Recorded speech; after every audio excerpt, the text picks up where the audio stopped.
பிரியமானவர்களே, இயேசுவ நாமத்தினால நான் உங்களை வாழ்த்துகிறேன்.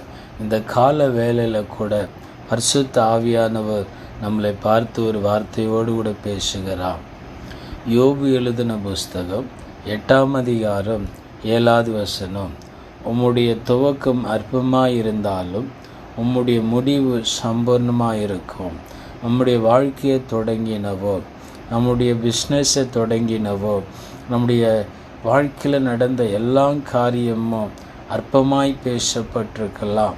இன்றைக்கு ஒரு வேளை ஜனங்களுடைய பார்வையில், மனிதர்களுடைய பார்வையில், சொந்தக்காரன் மத்தியில் நீ அற்பமாய் காணப்படலாம். வானத்தையும் பூமியை உண்டாக்கின கர்த்தர் உன்னை ஏதோ ஒரு காரியத்துக்காய் பயிற்றுவித்து கொண்டிருக்கிறார்.